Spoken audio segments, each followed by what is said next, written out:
way we use the cards from Magic to put them in Magic Puzzle Quest is we look at each of them and look at the cards in regards to the set, in regards to each other, to the color, the rarity, the theme, the artwork, the story, and then we try to keep as much of the essence of the card as we can and remove what cannot go in Magic Puzzle Quest and try to keep the card as fun as we can. You acquire new cards in the game by coming back for your daily reward, by participating in events, completing story mode challenges and objectives. When you have enough resources, you can go in the shop and buy these booster packs. Booster boxes are your thing, with more chance of mythic rares, of course. The way the sorting mechanic works in Magic Puzzle Quest is that the top most cards that you have will always be the one filled next by the mana that you earn and will be cast whenever it's ready to fire up. But of course, you want control over that. So aside from the 10 cards that you build your deck with, when you're outside the game, when you're inside the game, you can reorder those cards.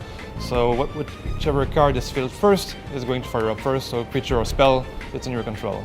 One of the card combinations that I'm using right now is Heavy Infantry, which is a pretty common card, and then using it with Mighty Leap to give it flying and power so it can take a really big chunk out of the opponent's life. I love playing Chandra aggro deck. Like basically, I use a lot of the reinforced mechanic, which basically means that creature cards will stack on top of the other when they have the same name to create one big creature. And then I use the typical Chandra burn spells to control the battlefield. Of course, you have to win before your opponent can have big defenders hitting the board. How competitive are you? Because strategy in Magic Puzzle Quest is really up to you. If you want to just go for the story mode, you can have a very casual experience, very relaxed. And if you want to feel more competitive, you can go and compete in events for the top spots on the leaderboards with according prizes. One of my favorite spells in the game is the Sword of the Animist. It's a support spell that powers up your creatures and also has board control, so it shakes up the board and makes sure that you always have mana matches available. Favorite spell is hands down Infinite Obliteration. The name is awesome. It removes 2 cards from your opponent's end.